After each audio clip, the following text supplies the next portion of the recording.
Teve um comentário aí falando aí, né, perguntando por que o Japão ainda tem aí a parte aí de fiação, né, o poste aí com a parte da fiação elétrica tudo exposto, né, como é o caso aqui, ó.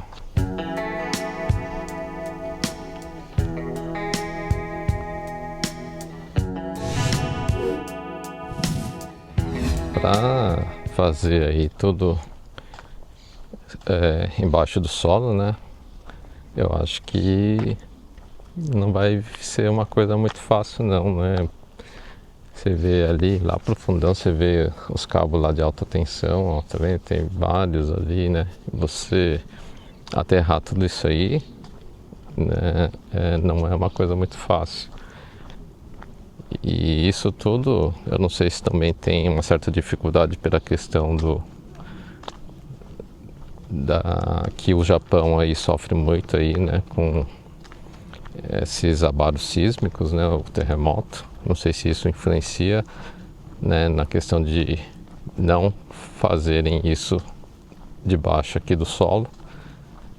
E eu acho que também o que dificulta bastante aqui é a questão do espaço, né? O Japão não tem muito espaço.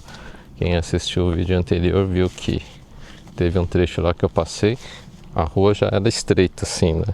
E aqui do lado você já via a casa grudada aqui, né?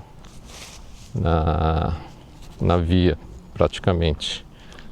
Então, a questão do espaço acho que é uma coisa que também dificulta nesse projeto. Uma coisa que eu fiquei sabendo aí recentemente, alguns meses atrás, é com relação ao poste, né? Esse poste aí que é utilizado aí para sustentação dos fios. A gente percebe aí que em algumas casas esse poste ele está dentro do terreno, né?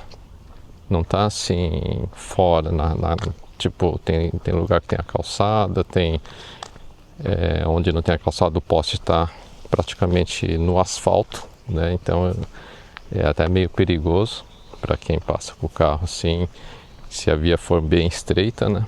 Uma curiosidade com relação a isso é que esse poste, quando está dentro do terreno né, do proprietário lá, ele recebe, né, um valor, uma ajuda que é um pouco mais de 10.000 ienes por mês. Eu não sabia desse detalhe aí, eu fiquei sabendo aí através de uma pessoa que comprou uma casa e no terreno dele tem justamente esse poste, né? Então ele recebe aí, eu não lembro o valor exato, mas era mais de 10.000, passava de 10.000. Então vamos supor que seja 10.000 por mês, né? Em um ano ele vai receber 120.000. Isso já é de uma grande ajuda, né? Porque dependendo da metragem da casa e do terreno, o imposto, né, que seria o equivalente ao IPTU aí no Brasil, o imposto da casa aqui varia aí 110.000, 120.000, né? Então já vai aliviar essa despesa. Eu não sabia disso. Eu comecei, depois que me falaram, que comecei a prestar atenção e realmente tem, dependendo da rua, tem muitas casas que o poste está dentro do terreno mesmo.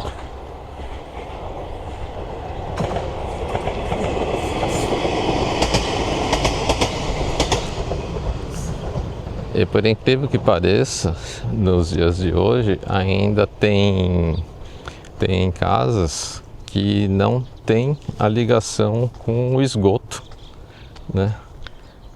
Então tem região aí que as casas ele tem tipo de um tanque, né? Debaixo do solo, e esse tanque aí é onde vai todo o esgoto da casa, né? Então de tempos em tempos, eu não sei quanto tempo demora para encher esse tanque. Quem mora numa casa assim, aí deixa no comentário. Precisa chamar o caminhão, né? Para fazer o que? Como que falar? Limpar esse tanque, né? Esvaziar o tanque, né? Então vem um caminhão, suga tudo ali e esse trabalho é feito não sei quantas vezes aí por ano, né? Então você teria essa despesa aí. Então as casas que funcionam dessa forma, eles não pagam esgoto, né? Quando vem a conta de água, vai pagar só a taxa de água, né? Que aqui é como no Brasil, você paga a taxa de água e paga a taxa de esgoto, que seria mais ou menos, se você paga 3 mil de água, você vai pagar mais ou menos 3 mil de esgoto também, e a sua conta seria de 6 mil, por exemplo, né? Tô dando um exemplo aqui para vocês terem uma ideia. E aí quem não tem aí a rede de esgoto vai pagar só a parte da água, né? Porque a outra parte é ela que vai chamar o caminhão para fazer esse serviço e eu não sei nem quanto que se paga aí e em quantas vezes durante o ano tem que ser feito isso. Mas ainda tem cidades que são assim. Onde eu moro é esgoto, né? Tem a rede de esgoto, então a gente paga aí. Eu pago 5 mil e pouco de água, mais 5 mil e alguma coisa de esgoto. Então eu pago uma conta de 10 mil por mês. Então a gente vê que. Aí você vê que tem muita coisa que parece que está parada no tempo aqui, né? Tem coisas assim que você não imagina. Eu não sabia desses detalhes também. Que tinha que vir um caminhão, né? Para fazer todo esse trabalho. Eu imaginava que todas as casas aqui já teriam aí uma rede de esgoto, né? Mas não. Ainda tem muitas casas que ainda não tem essa rede de esgoto. Por isso que eu sempre digo que o Japão é uma mistura de futuro com o passado, né? Tem muita coisa assim que é da coisa muito antiga que ainda prevalece nos tempos de hoje. Uma outra coisa que é bem curioso aqui é no sentido de você vai comprar um carro, por exemplo, né? Então tem dois tipos de carros aqui. Aquele carro mais popularzinho, que é de 660 cilindrada, né? E tem aquele outro de maior cilindrada, né? Que é chapa branca. Então tem dois tipos de chapa aqui, que é uma branca e a amarela, que é dos populares, carro popular. Aí se você vai adquirir um carro de chapa amarela, que é de 660 cilindrada, aí você pode comprar e não tem que fazer a prova, né? Você não precisa provar que tem um estacionamento para comprar esse carro, diferente da chapa branca, que você precisa provar que você tem a vaga de estacionamento, né? Senão você não consegue comprar o carro.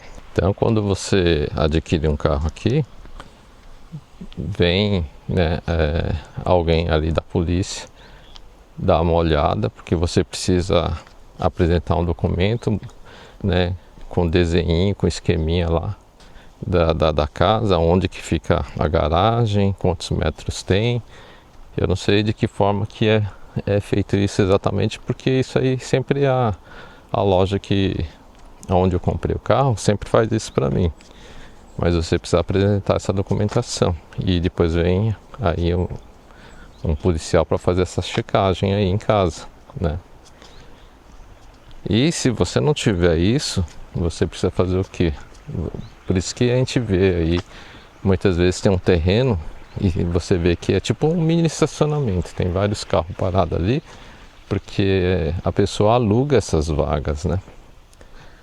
Até um tempo atrás aí, o valor mais ou menos assim, a média por aqui era de 3.000, 3.500 ienes a vaga de estacionamento. Aí o dono desse terreno, ele vai lá, carimba, né? Que aqui não tem assinatura, é um carimbo. Ele vai carimbar esse documento que precisa ser apresentado para você conseguir adquirir o carro. Então aqui você, como tem essa falta de espaço, tem tipo apartamentos que não tem vaga suficiente, né, para os carros dos moradores. Aí essas pessoas precisam procurar nas imediações, né, um lugar para alugar. aí aluga essa vaga de estacionamento e assim você consegue comprar o carro. Caso contrário, negativo. Então tem muita coisa assim que acontece por conta da falta de espaço mesmo, né? É tudo muito apertado, por isso que você vê aí, às vezes tem casa que tá bem grudadinha da outra, né? Até falo que dependendo do grau de amizade, você pode passar as coisas pela janela mesmo, porque é tão perto que você não acredita, né? E eu estranhei, porque no Brasil você precisa ter aí uma metragem mínima até o muro da sua casa, né? Eu não lembro como que era, mas eu lembro que quando meu pai construiu, acho que tinha que ter 1 metro. Não sei se era 1 metro e meio até o muro, né? Você não podia fazer colado ao muro. Hoje eu não sei como que tá isso. Talvez as regras mudaram aí. Mas eu sei que meu pai teve que refazer aí algumas vezes a planta da casa, né? Para a prefeitura aprovar. E com relação a essa falta de espaço, outra coisa que eu estava vendo outro dia na TV, que eu fui, acho que eu tinha ido trocar o óleo do carro, aí acho que a TV estava ligada lá na concessionária e estava passando um programa lá que estava mostrando a casa de um casal. Aí eu tava olhando assim, no começo, como eu peguei pela metade, eu só vi ele mostrando os cômodos, mas era tudo muito estreito assim. E tinha cômodo lá que ele esticava os braços, ele conseguia encostar praticamente a ponta dos dedos de uma parede para outra quase, sabe? Faltava bem pouquinho. Então você via cozinha, tudo assim, tinha sala, cozinha, tudo alinhado assim, né? E bem estreitinho. E depois ele mostrou também o quarto, né? Que só cabia a cama ali. E eu não sei nem como que sobe esses móveis, né? E é um lugar bem apertadinho. Eu falei, mas por que será que o cara construiu uma casa com o ambiente, né? Tudo estreitinho desse jeito. Era meio compridinho, mas bem estreito, sabe? Tipo, o sofá tava na parede e a TV do outro lado, mas estava bem grudado. Não dava nem para colocar uma mesinha de centro ali, nada. E depois ele pegou e mostrou ali fora, saiu, né? Mostrou a casa. O terreno do cara era um terreno de 3 metros de largura por, eu não lembro o comprimento, se era 15 ou 20 metros de comprimento. E era lá para a região, acho que lá para cima, lá perto de Tóquio, não sei que cidade ali, aos arredores de Tóquio lá. Então, para lá, o terreno é bem caro, né? E eu não sabia que dava para aproveitar um terreno de 3 metros de largura, não. Essa aí foi uma coisa, a primeira vez que eu vi. Então tem umas coisas meio absurdas assim, sabe? Que você não consegue imaginar que dá para construir uma casa num lugar tão estreito. Aí você vê aquela construção, é tão fininha que dá até medo do bagulho cair ali, né? É óbvio que quanto menor, acho que tem mais firmeza ali, não sei, né? Mas eu acho que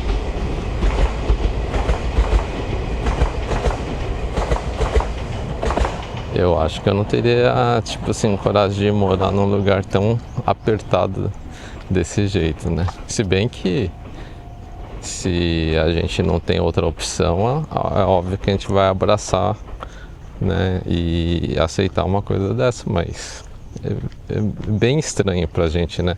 Que tá acostumado com casas assim, com espaço maior, né? A gente vem de um lugar que tem mais espaço. A gente não está acostumado com rua com essa largura aqui, ó, tá vendo? Passa só um carro nessa rua aqui.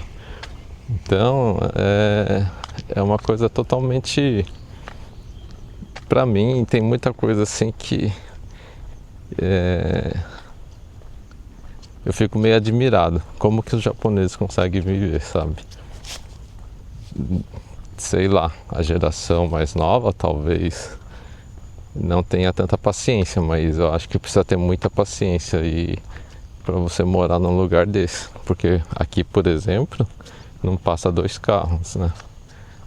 Aí você tem que, alguém vai ter que, né, dar ré se tiver em posição aí oposta. Tudo isso aí é uma questão de costume, e por isso que eu acho que o povo japonês é um povo que tem bastante paciência, né? Se bem que eu já falei que muitas coisas estão mudando e a paciência de algumas pessoas parece que está acabando, né? A gente vê alguns casos na TV que também a gente fica um pouco assustado, porque a gente sabe que o japonês é um povo pacífico, né? E a gente vê umas brigas de trânsito aí meio incomum.